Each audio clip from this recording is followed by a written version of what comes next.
Assalamualaikum dan salam sejahtera. Anda bersama saya Nia Rozman dan ini Niaga AWANI. Seperti biasa jam ini kami akan bawakan perkembangan terkini niaga dan ekonomi dari tempatan hingga ke antarabangsa, dan saya akan mulakan dengan laporan pertama iaitu survey tidak puas di mana sebanyak 52% responden Melayu dan 46% responden semua kaum tidak berpuas hati dengan prestasi Kerajaan Perpaduan menangani isu inflasi dan kos sara hidup. Perkara itu didedahkan dalam kaji selidik Endeavour MGC yang disiarkan hari ini.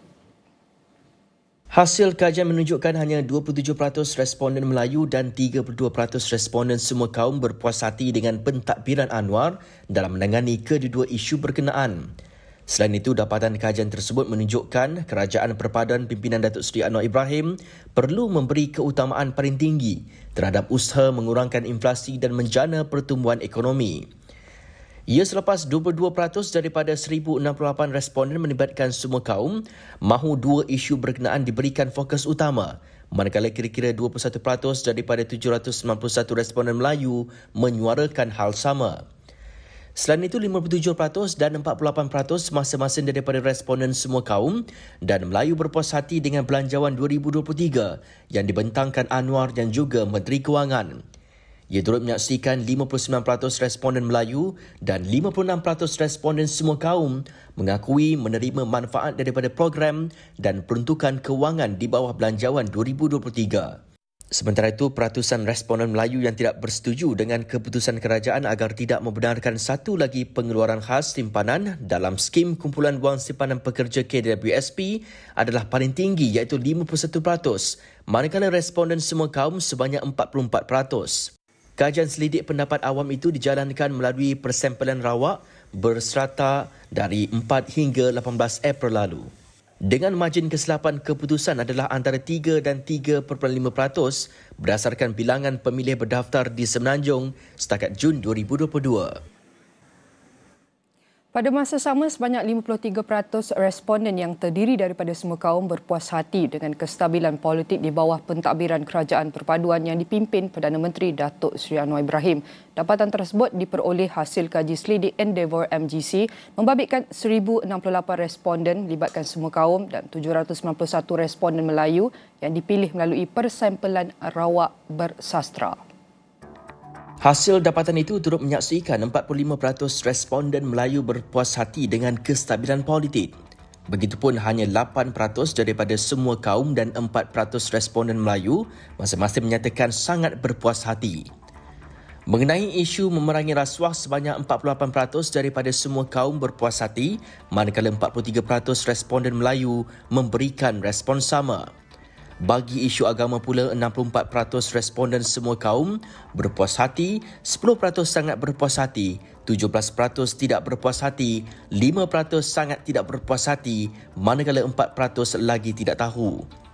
Dalam pada itu, hasil kajian mendapati 49% dan 47% masing-masing daripada responden semua kaum dan Melayu berpuas hati dengan prestasi keseluruhan Kerajaan Perpaduan terhadap isu perubahan iklim dan alam sekitar. Pada masa sama, 44% responden semua kaum dan 39% responden Melayu bersetuju dengan keputusan Pakatan Harapan PH dan Barisan Nasional BN membentuk Kerajaan Persekutuan selepas pilihan raya umum lalu. Tinjauan pendapat awam itu dijalankan dari 4 hingga 18 April lalu. Margin kesilapan keputusan adalah antara 3 dan 3.5% berdasarkan bilangan pemilih berdaftar di Semenanjung setakat Jun 2022. Alright, today we're going to talk about taxation, how this will impact our economy and our country. Definitely in August 2022, Malaysia agreed in principle to implement the global minimum tax GMT of 15% on certain multinational corporation MNCs. The global tax was instituted by the Organisation for Economic Cooperation and Development OECD, which said 136 countries, including Malaysia, were ready to undertake reforms in the global taxation system. The implementation of the global minimum tax GMT aims to introduce a minimum tax rate of 15% for multinational corporation MNCs operating in multiple jurisdictions. And according to international tax leader of Deloitte Malaysia and Southeast Asia, Tan Hoi Beng, said while some countries have delayed implementation until 2025, Malaysia is considering implementing it next year, and taxpayers are urged to prepare for potential changes. And now we bring Tan Hui Beng from the International Tax Leader of Deloitte Malaysia and Southeast Asia live with us right now. I want to say thank you, Hui Beng, for joining us this morning. Fantastic to have you talking about GMT and your recent comment on this. Maybe you can explain to us, maybe enlighten us how the implementation of the global minimum tax, GMT, aim to alleviate, we can see, reduce the financial burdens of the governments, including Malaysia's, and what specific benefits can be expected in terms of revenue generation, please. Good morning, Nina. Thanks for having me. So maybe we just ask ourselves a very important question. Who categories of taxpayers they'll be impacted? Number one is the Malaysian headquartered multinational, right? Especially the large listed group in Malaysia and having various operations overseas in Malaysia. So that's first category, what we call an outbound scenario, right? And the other category is actually the inbound one, whereby is a Malaysian subsidiaries of the foreign MNC, right? So there are two categories of taxpayers that will be affected, right? And in terms of the benefits in terms of revenue collection, maybe allow me to be very clear about this thing.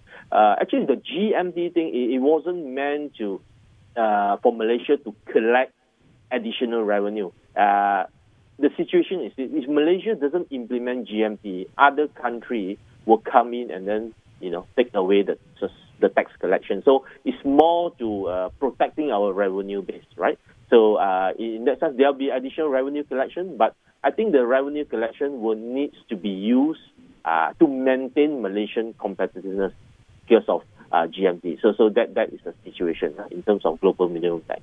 Yeah. All right. As you said, that if Malaysia doesn't implement GMT, then the possibility for other countries to take it from us, the benefits and everything. Maybe we can put on the potential implications will the GMT have on multinational corporations, MNCs operating in Malaysia. The big question is, will it affect their tax planning strategies or profitability or even overall competitiveness? Thanks. That's a very good question. And this question is very relevant for the inbound situation. So, for example, you have a UK MNC based headquartered in UK and having a Malaysian subsidiaries. And let's say the Malaysian subsidiary is enjoying a tax holiday in Malaysia for 10 years, right? So clearly, with GMT, without GMT, the effective tax rate is probably zero or very low. But via GMT, this company enjoy incentive, right? You still have to do a top-up tax up to 15%. As a result of that, the efficacy of or the effectiveness of the incentive in Malaysia definitely is in question. And likewise, the problem applies to other countries in the world as well, right? The issue of whether GMT marks the end of tax incentive, there's a big question mark here, right? So therefore, as a result, that how will they be impacted? Those that are enjoying tax incentive, they really have to do some number crunching and then to see what's the impact of tax holiday, and potentially they may need to also, approach Malaysian Investment Agency to discuss the way forward.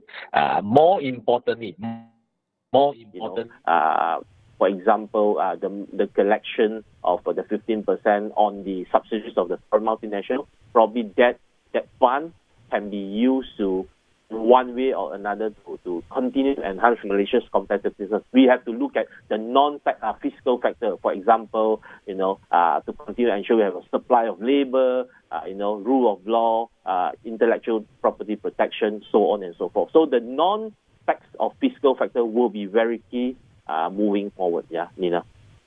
All right, talking about the overall, you have been shared, it definitely takes many layers considering the implementation of GMT. Maybe a little bit more on how might it impact Malaysia's attractiveness as a destination for MNC to establish their presence or expand their operations. Are there any potential challenges or even advantage that should be considering, and some of the things that we are not seeing currently? Yeah, so thanks for that. As mentioned earlier, yeah. So those MNCs that are already paying normal tax at normal rate 24%, right? This GMT should not impact them because there's not going to be a top-up tax because they're already paying tax at 24%.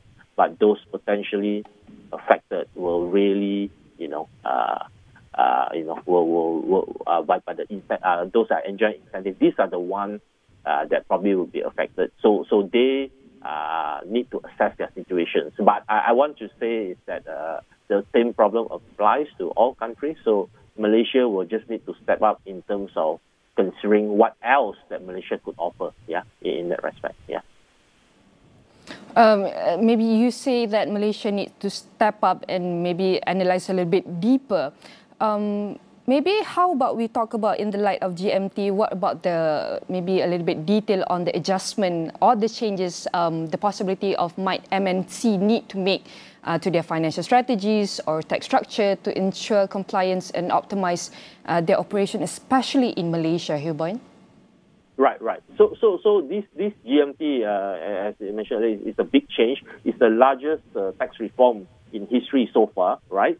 So the multinationals, whether they are the first category or the second category, the one that I mentioned earlier, they need to make sure they're in full compliance eventually. It means they need to ensure that their accounting system is able to generate the appropriate data for the computation of GMT, right? So in terms of data readiness, in terms of people readiness, technical readiness, that is quite key. And in this respect, probably I'll just call out one important point. On 23rd of May, this month, actually last week, right, the International Accounting Standards Board has actually finalized the amendment to International Accounting Standards, 12, right? Like this IAS 12 requires multinationals, including the Malaysian-based multinational, including a Malaysian listed company, to have a proper disclosure in 2023, assuming their year end is 31st December. One big disclosure is coming up on 31st December 2023, and subsequent to that, there'll be various disclosures in terms of global minimum tax. So what I'm trying to say here is that with the amendment to IAS 12, right, the CFO, especially on the for the Malaysian listed company, I think it's a wake-up call. They should not adopt wait-and-see approach. I think they really need to look into this and act on it, because time is of essence in terms of data readiness, disclosure-wise, so on and so forth, right? Right, talking about that, are there any specific industry that might be affected by the, as you said, they have finalized and aligned the structure and everything? What is your comment on this? In terms of the existing structure, people, of course, around the world are trying to see, whether there are ways to mitigate the GMT impact. I think people, taxpayers will continue to look at ways to mitigate the impact. But for now, the most important part is really for people for the taxpayers to understand the impact on the group as a whole, the impact on cash flow if there's a top-up tax, the impact on dividend distribution, example, if there's a top-up tax, and then your data readiness, as I mentioned earlier, the impact on tax incentive. Do you need to see the investment agency in Malaysia or elsewhere in the world to negotiate further on their existing tax incentives?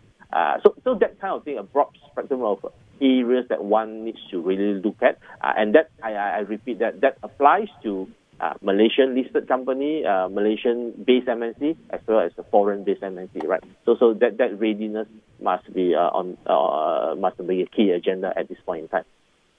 All right, definitely that is one of the effort. We can look further on the problems, challenges, what measures or incentive that can the Malaysian government introduce to even mitigate any potential negative effects, or maybe we can say problem issues of GMT on MNCs, and even to sustain the country's appeal as an investment destination. Yes. So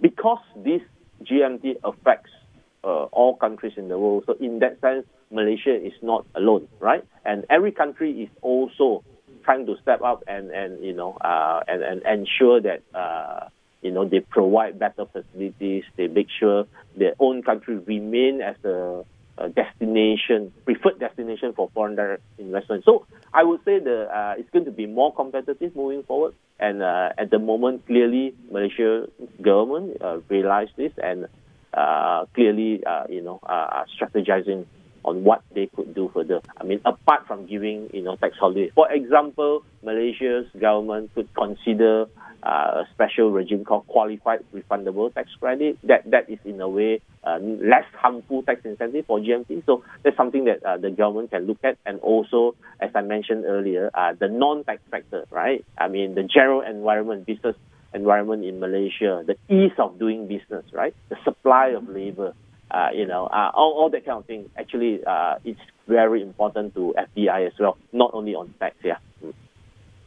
Huibai, I definitely want your personal opinion. Rating from 1 till 10. Can you rate the Malaysian readiness to implement the global minimum tax? This is a very good question. I think the Minister of Finance, the Inland Revenue, are fully aware of this. They have been studying this, and I'll rate that maybe 7 to 8 out of 10. 7 to 8. Wow, 3 more to go. Definitely Malaysia's commitment to implementing the global minimum tax. I am very confident that it can be done. It will be done on time. I'm quite confident about that because the government has looked into this a while ago, not just now, right? So we should be able to get this through. Yeah, either 2024 or 2025 does not matter, but Malaysia should be able to prepare for this well. Yeah. Yeah, definitely. Hopefully, moving forward, this implementation, the planning, the restructuring, the reforming can reflect its dedication to international tax reforms and ensuring a level playing field for businesses on national and even global. I want to say thank you very much to Tan Hui Bang, the international tax leader of Deloitte Malaysia and Southeast Asia. And all of our discussion will be uploaded on astrawani.com and all social media.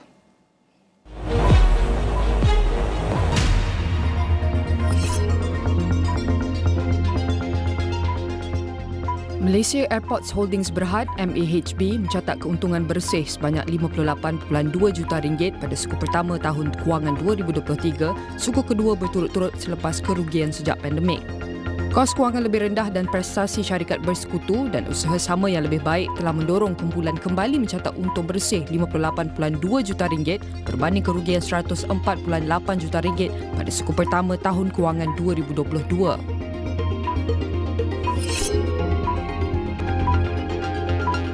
Keuntungan bersih Alliance Bank Malaysia Berhad meningkat 26.3% kepada 130 juta ringgit bagi suku keempat tahun kewangan berakhir 31 Mac daripada 103 juta ringgit pada tempoh yang sama tahun sebelumnya. Dalam makluman kepada Bursa Malaysia, bank itu menjelaskan peningkatan tersebut didorong oleh pendapatan faedah bersih lebih tinggi dan allowance lebih rendah berikutan kerugian kredit yang telah dijangka. Bank Islam Malaysia Berhad BIMB telah merekodkan keuntungan bersih sebanyak 118.1 juta ringgit pada suku ketiga tahun kewangan 2023, meningkat 11.5% berbanding 105.9 juta ringgit dalam tempoh yang sama tahun sebelumnya. Dalam makluman kepada Bursa Malaysia, hasil kumpulan dalam suku berakhir 31 Mac 2023 itu dilaporkan turut meningkat 42.6% kepada 1.1 bilion ringgit daripada 774 juta ringgit tahun lalu. Laporan penuh di saluran 501 dan astrawani.com serta dagangnews.com.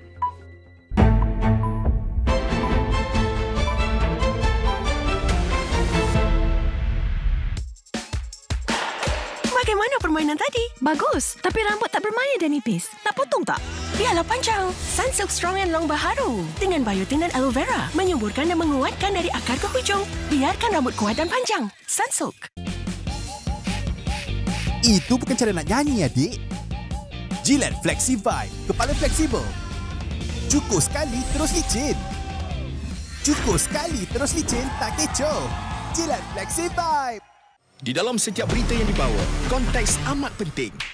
Cara kita mendapat berita kian berubah.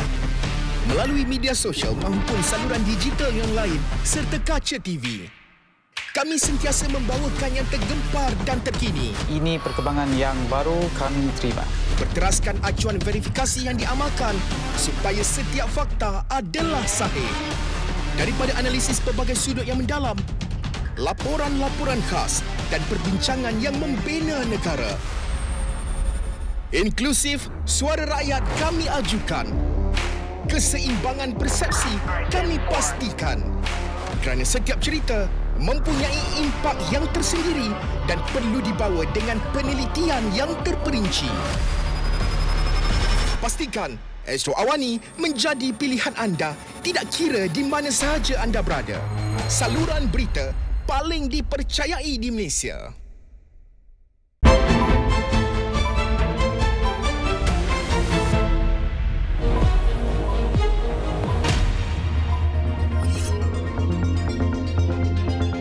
Tenaga Nasional Berhad TNB mencatat keputusan suku pertama tahun kewangan 2023 sejajar dengan ramalan Maybank Investment Bank Maybank IB. Menurut firma penyelidikan itu, keuntungan bersih TNB berjumlah 1.17 bilion ringgit pada suku pertama tahun kewangan 2023 merangkumi ramalan tahun penuhnya sebanyak 23% dan konsensus pada 24%. Keuntungan bersih FGB Holdings Berhad telah menjunam kira-kira 96% kepada 12.1 juta ringgit pada suku pertama tahun kewangan 2023 berbanding 369 juta ringgit dalam tempoh yang sama tahun sebelumnya. Kemerosotan tahun ke tahun tersebut adalah akibat harga purata minyak sawit mentah MSM direalisasikan yang lebih rendah dan kerugian sektor gulanya namun diimbangi oleh keuntungan sektor logistik. Funding Societies melancarkan koleksi produk pembiayaan Islam komprehensif sebagai rumusan pembiayaan patuh syariah yang direka bentuk untuk memenuhi keperluan perusahaan mikro, kecil dan sederhana PMKS untuk memacu pertumbuhan perniagaan mereka. Rumusan pembiayaan Islam itu termasuk pembiayaan jangka perniagaan I, pembiayaan mikro I dan pembiayaan invoice I. Laporan penuh di saluran 501 dan astroawani.com serta dagangnews.com. Kerajaan perlu memberikan bantuan, subsidi dan voucher kepada operator prasekolah untuk menyediakan perkhidmatan yang baik. Setiausaha Kluster Pendidikan dan Pembangunan Modal Insan, Majlis Profesor Negara Dr. Anwar Ahmad berkata, sebagai imbal balas, operator perlu mematuhi kriteria-kriteria yang ditetapkan agar operasi prasekolah menjamin pendidikan yang berkualiti. Jadi di sinilah peranan pada saya kerajaan untuk memastikan bahawa penguatkuasaan, pemantauan, latihan disyaratkan kepada mana-mana pihak operator prasekolah yang ingin membuka sekolah mereka supaya mesti memenuhi kriteria ini. Dan jika tidak dapat dipenuhi, maka mereka tidak dibenarkan untuk beroperasi. Saya rasa itu perlu dilakukan oleh pihak kerajaan. Dan dengan penyediaan misalnya bantuan daripada kerajaan dalam bentuk subsidi, voucher dan sebagainya, ramai pihak-pihak operator prasekolah swasta ini bersedia sebenarnya untuk memberi kerjasama. Anwar menjelaskan subsidi dan bantuan yang diberikan ini perlu ditumpukan kepada memastikan kualiti guru prasekolah berada pada tahap terbaik. Ini memandangkan kualiti guru merupakan asas kepada sistem pendidikan prasekolah yang cekap. Kita ingin anak-anak kita menjadi anak-anak yang hebat, yang cemerlang, yang bagus. Kita bermula dengan guru yang berkualiti. Jadi apabila kita bercakap soal prasekolah yang berkualiti, perkara pertama yang selalu dibincangkan oleh pakar-pakar pendidikan adalah menyediakan guru-guru yang berkualiti. Beliau berkata demikian dalam program Agenda Awani pada Selasa.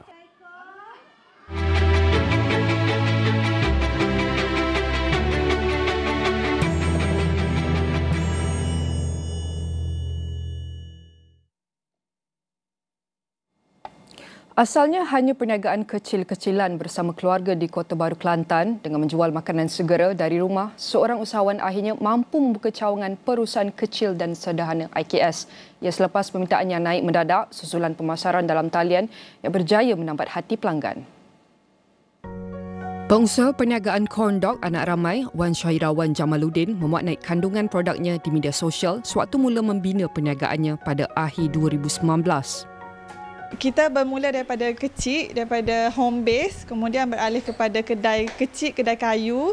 Daripada situlah kita terfikir untuk mengembangkan lagi kondok anak ramai ini dengan macam mana nak kembangkan. Kita terfikir untuk buat persijilan halal dengan persijilan mesti. Kemudian kita kembangkan lagi dengan adanya mini kilang di kawasan tempat kita pembuatan proses. Kita guna semua platform yang ada, Facebook, IG dengan TikTok. Okey, memandangkan sekarang ni memang zaman TikTok, so kita menggunakan sepenuhnya TikTok tu sebagai platform yang utamalah untuk kita perkenalkan produk kita. Okey, dengan cara kita buat konten, buat posting sekerap mungkin sehingga 10 kali sehari dengan pelbagai-bagai konten. Kemudian ada juga waktu tertentu kita akan buat live untuk menarik lagi pengguna untuk mengetahui lebih banyak tentang kondok anak ramai. Kita bukan sahaja sasaran di budak, sebab kuasa membeli sebenarnya adalah ibu bapa. So kita target orang yang berkejaya untuk dapatkan kondok ni dengan simpan stok di rumah dan boleh makan bila-bila masa sahaja. Untuk sejuk beku, untuk frozen.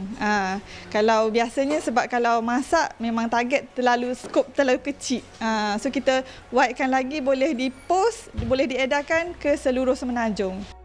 Bekas jurutera sebuah syarikat swasta, dia sanggup meninggalkan kerjayanya dengan bagi memberikan tumpuan kepada perniagaan produk makanan segera, sausage dan kondok bersama ahli keluarganya yang lain. Jelas Syaira lagi, perniagaan kondok anak ramai asalnya mengeluarkan makanan segera untuk pasaran kepada ejen berdekatan sebelum mengembangkan produk makanan segeranya dalam bentuk sejuk beku. Sekarang yang kita dah pernah masuk ke Singapura, sebab kita ada stokis dekat Johor, dia orang yang bawa keluar ke Singapura, ekspor ke Singapura.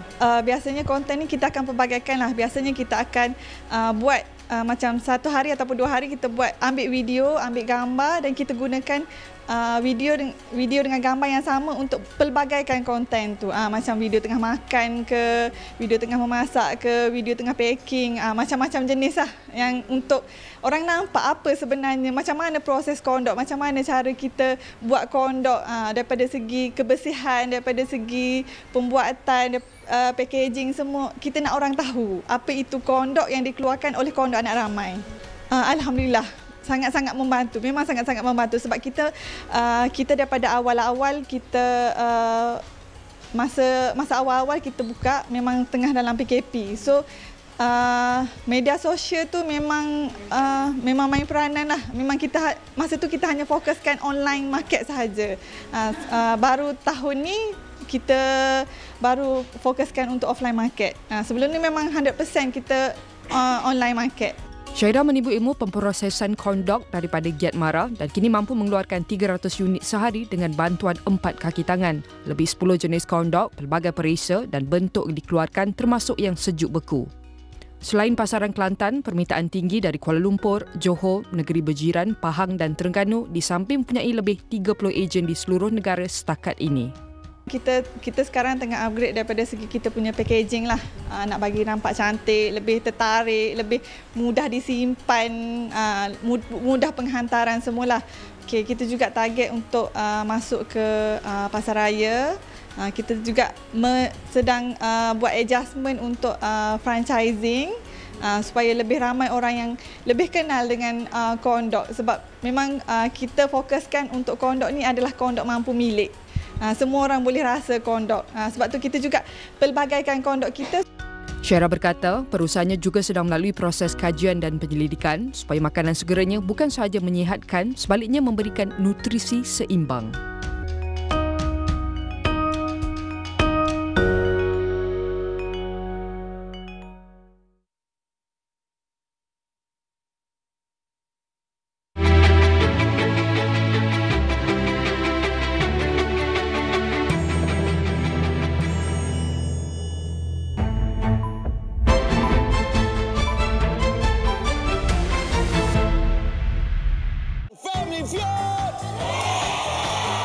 Pentas semakin hangat. Come on, let's go. Yang seorang suami menguji kepantasan, poligami ya. Dan terletaknya ketepatan di matanya. Penampilan. Pasti meriah. Ya. Family Feud Malaysia, Isnin dan Selasa 11 malam di Astro Ria dan Astro Go.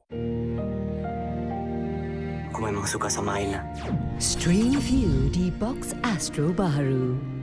Sejak pandangan pertama saya sudah jatuh cinta dengan Aina. Aina itu bukan jodohmu, Vi. Ya Allah, jika memang Aina bukan jodohku. Ya Allah, berikan jalan terbaik menurutmu untukku, ya Allah. Naik taraf ke box Astro Baharu dan nikmati view premium secara percuma dengan kami.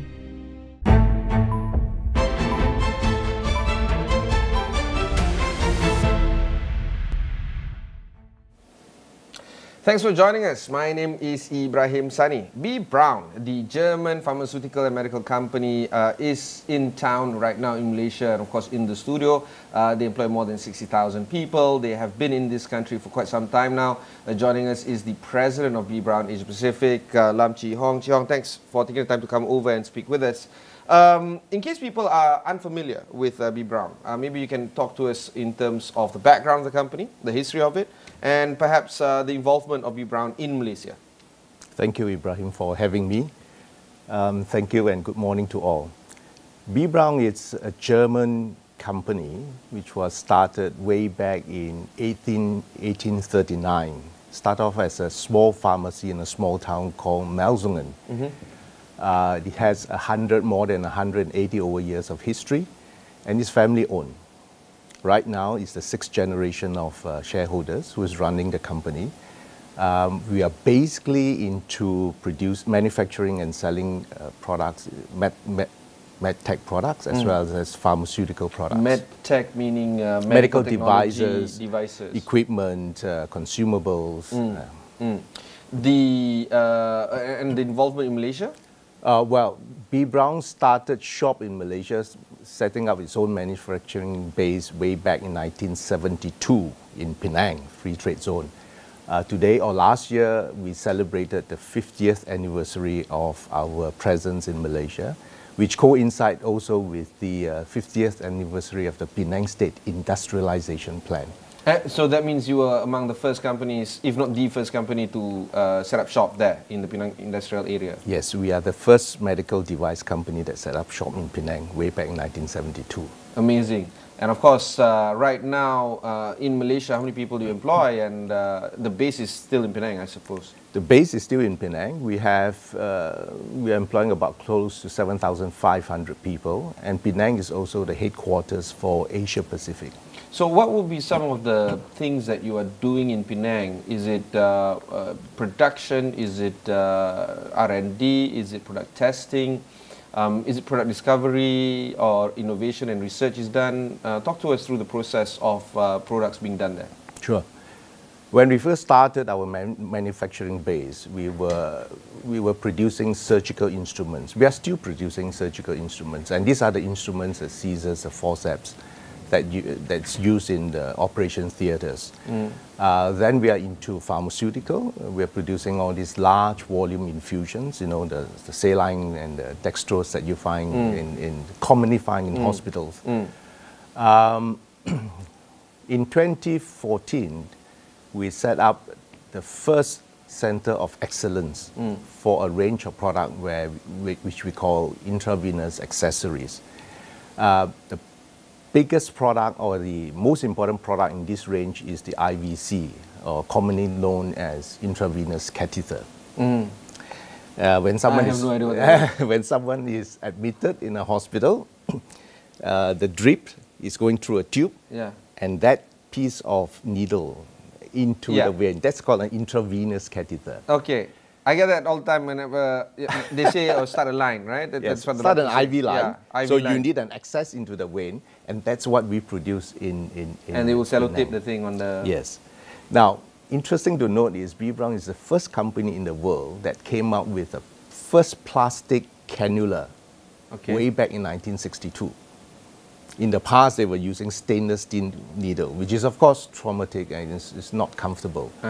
So B. Braun came up with the first plastic IV cannula in the world. Mass adoption is widely used, right? Widely used now, and every company is now using. When was this introduced, this plastic IVC?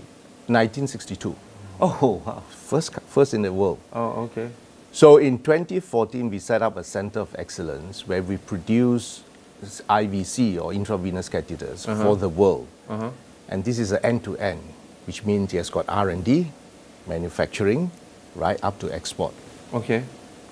So as of July last year, we have produced and sold more than 5 billion pieces out of this factory in Penang. 5 billion? 5 billion pieces. Exported around Asia? Exported not only Asia, throughout the world. We are one of the only 2 sites in the world for the B. Brown Group that produce IVC. The other one being in the US, a smaller site. So the Penang one is really the bigger one? Really the big one. It has, we have the full-fledged R&D center doing research and development for this range of products. We hire about 150 people, just scientists and just doing R&D. Are they local? Are they international? Well, I'm very glad because that's a very good question, because out of the 7,500 people, about 99% are locals. About 99% locals? Yes. But what about the R&D people? Mainly are locals. A lot really? Yeah. That's something else, man. There's something else. So you were talking about med tech, and while IVC is indeed a very important medical device, where's the technology devices then? The technology, of course, came from Germany, but now with our R&D, we develop new products for the world. Of course, with collaboration with the global organization, but all the work are done out of Penang. Really? Yes. Okay. And we are very proud of this because most of the people working there are Malaysians, and they are top-notch graduates from universities, local and abroad. So your stakeholders, I'm presuming the Ministry of Health, folks like the Medical Device Authority, for instance. Yes. What would be some of the other stakeholders that you are dealing with right now, locally?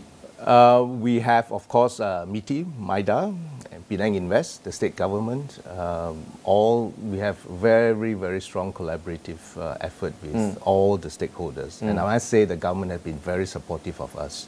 What about market penetration for some of your medical devices? Is it considered a majority of penetration, or are you still competing with some of the bigger players out there? Well, depending on the areas and the type of products, of course, there are always opportunities for growth. We can't win in all fronts. We are constantly looking for opportunity to collaborate with hospitals and customers. Still sticking with the Penang plant, there are plans right now on enlarging your production line, introducing new product portfolios, strengthening automation, and perhaps bringing more Industry 4.0 elements into your production plants.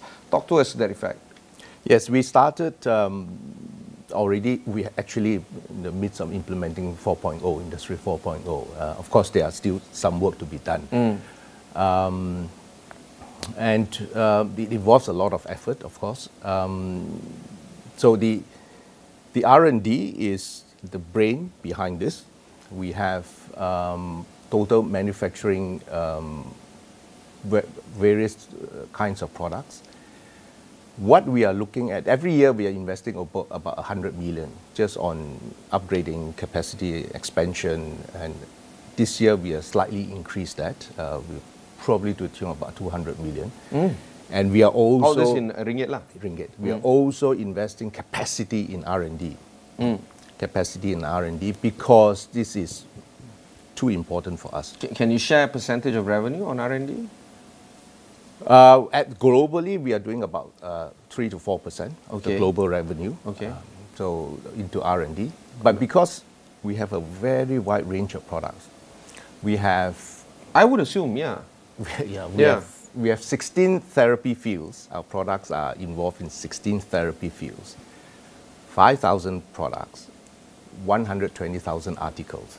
So it's a very big range of products. Is that the way forward? Or do you feel that a company like yours should streamline some of the products, reduce the, I don't know, you call it SKUs or something like that? That's a very good question. The company has always been like that. And it is a boon and a bane actually, because during the COVID, some products were sold exceptionally well that are related to infection control, vaccination. But on the flip side was that the elective surgery was down completely. So our instruments were not able to, there were demand were low. But that kept us going. That kept us going. So we have the contingency built into that maybe not by choice. Over time we found out that we had this contingency that able to sail us through the pandemic actually. But to your question, do we keep it like that? Yes and no, because we also learn a lot from the pandemic.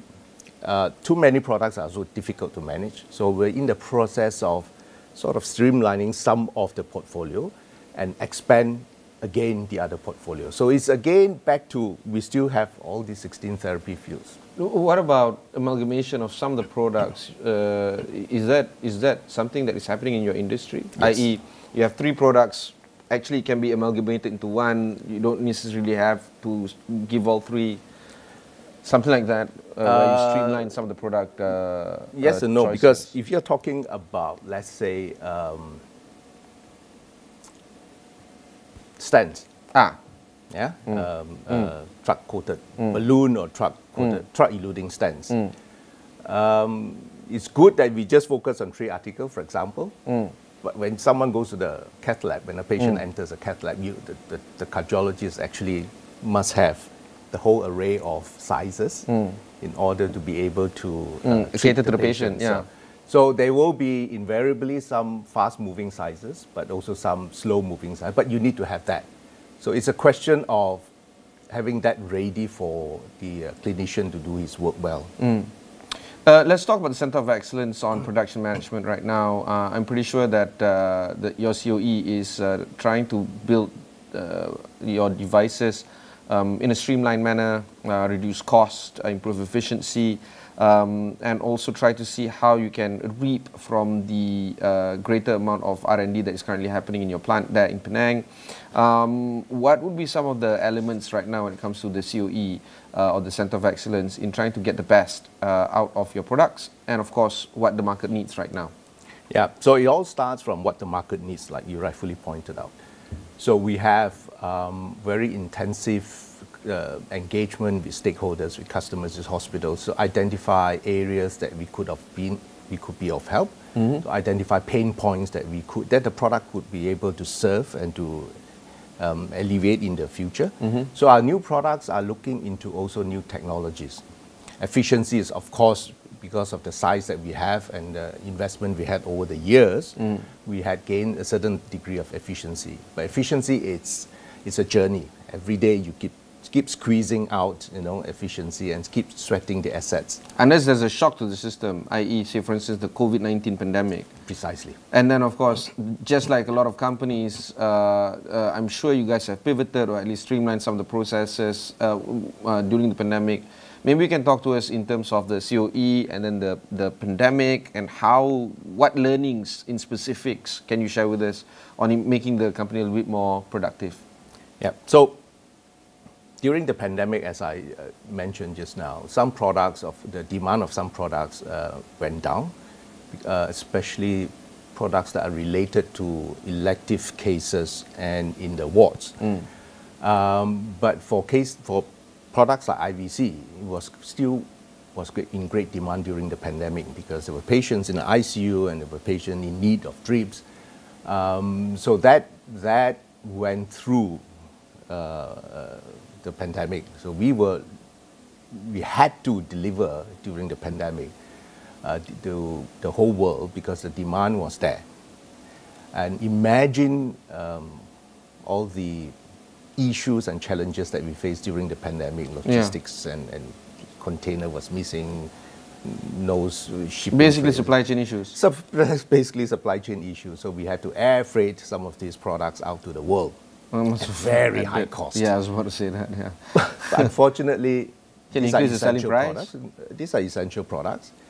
And we have to live our mission to protect and improve the health of people around the world. So we had no choice to air freight. And we absorbed this. We managed to pass to increase the prices wherever we can. But by and large, our customer also understood that, it's not by choice. So learning from the pandemic, we have to be more efficient. We built over the years, during the pandemic, some redundancy into the systems. Oh yeah, to ensure that... On one hand, we are efficient, but on the other hand, on the stocks and inventory, we built redundancy in the system. So they'll be able to cater for surge sudden surge or sudden demands in the market. Should it happen again? Should it happen again? Actually, it will. We just don't know when. It's a lot of uncertainties, Ibrahim, that at the moment, COVID taught us one thing, all the assumptions, all the forecasting tools. No, the next big pandemic is just around the corner. We don't know when. How long is the corner? Right? Precisely. Is it 40 years from now? Is it 4 weeks from now? Precisely. Okay, you were talking about some of the R&D that is currently being done. Maybe you can share with us, I don't know how much you can share though, in terms of some of the exciting products that is going to be looked at, and perhaps when you talked about how Industry 4.0 is being done in your company, to what extent, maybe you can share with us some examples or case studies on that one?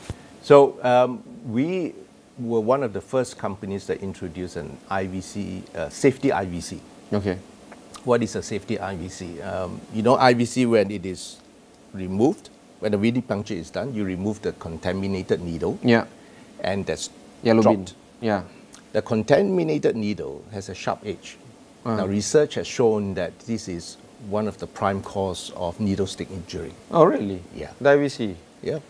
Not the syringe. The sharp tip, there are occasions where people remove and you just turn around and you just stab somebody. It happened, and it's real cases. So we were one of the first companies that came up with a protective device. But once it is removed, once the needles is removed, the device goes into action. It just basically caps the thing. So it is to prevent needle stick injury, and they're all done out of Penang.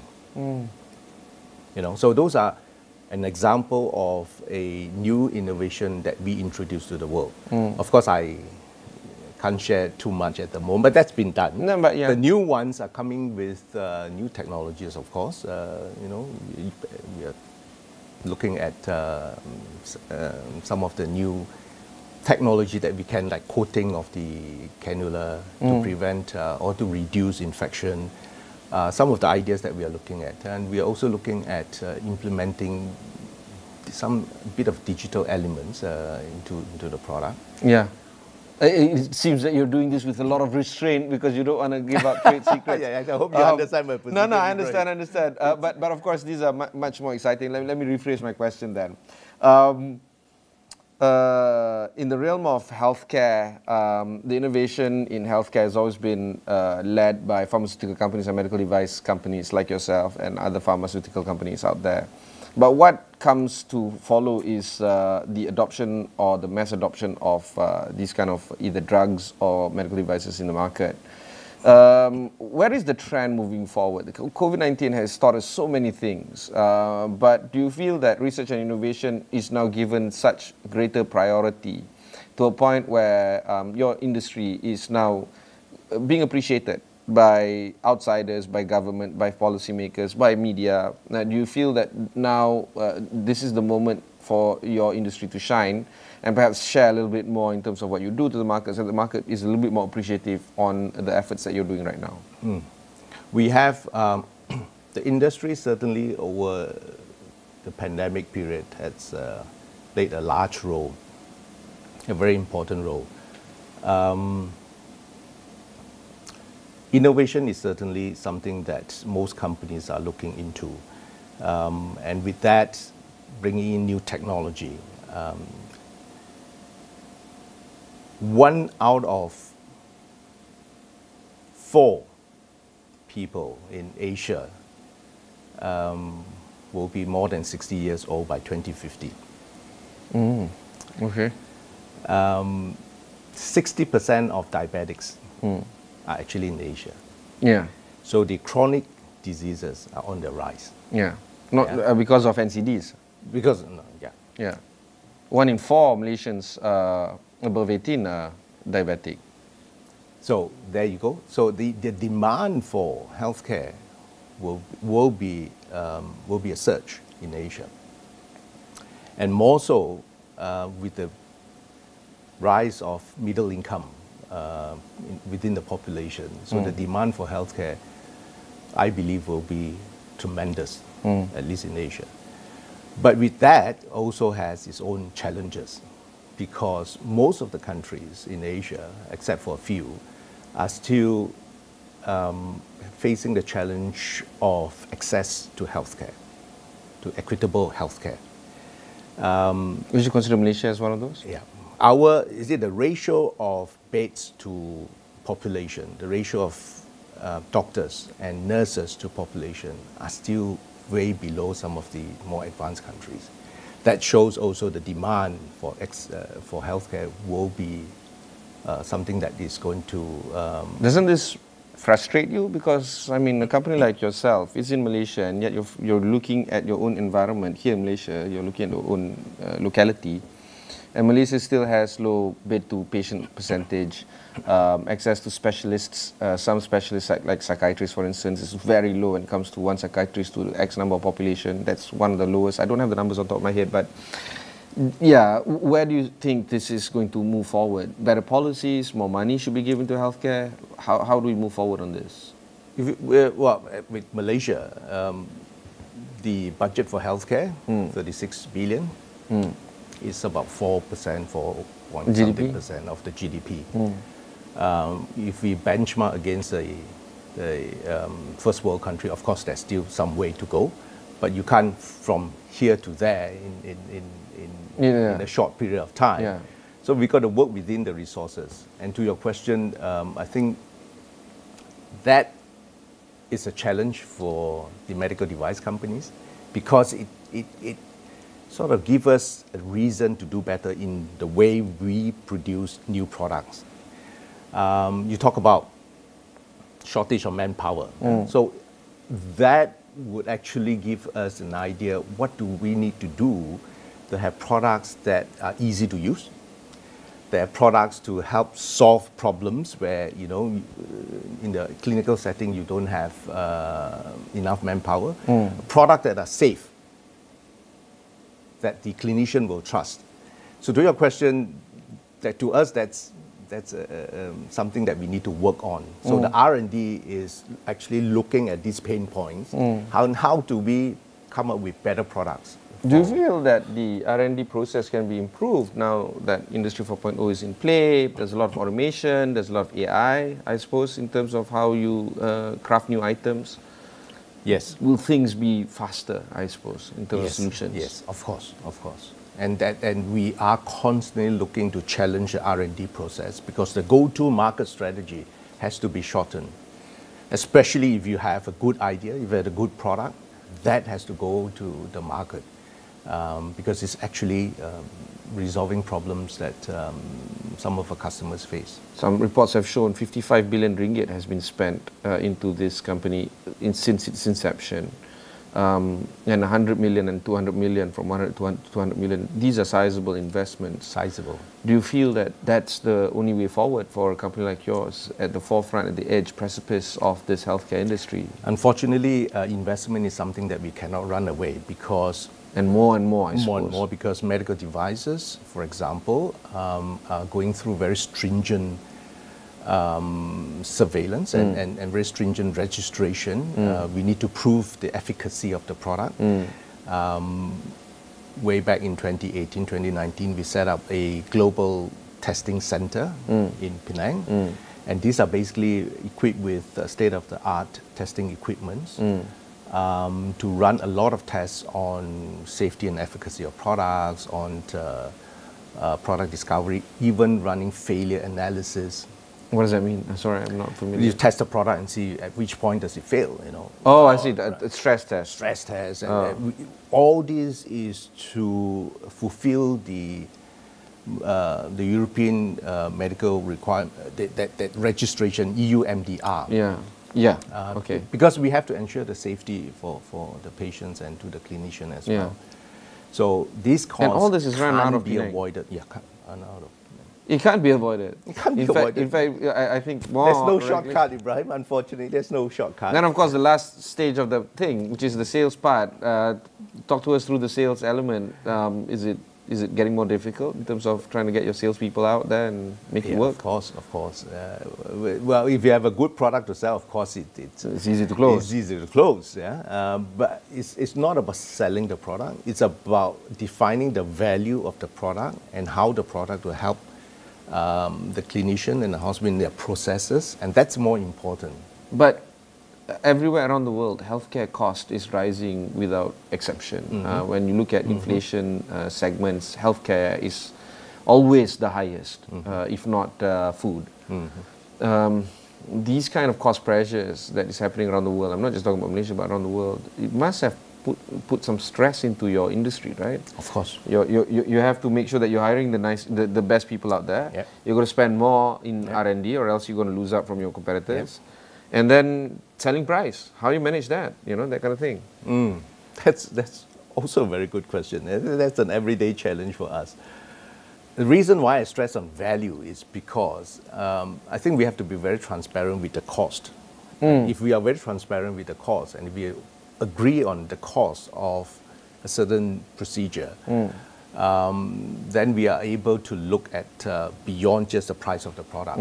Because sometimes a product may cost slightly higher, but it has it reduces several other hidden costs. The value is there. So I think if we, and I also know for a fact that several countries Ministry of Health in several countries are actually looking into the value. How do you define value of the products and the process? Okay. Final question is on the ESG element. I'm sure that you're looking at minimizing your carbon footprint. It is a German company after all. We're looking at reducing environmental impact. Talk to us to that effect. We have a global target of reducing our carbon footprint by 50% in 2030.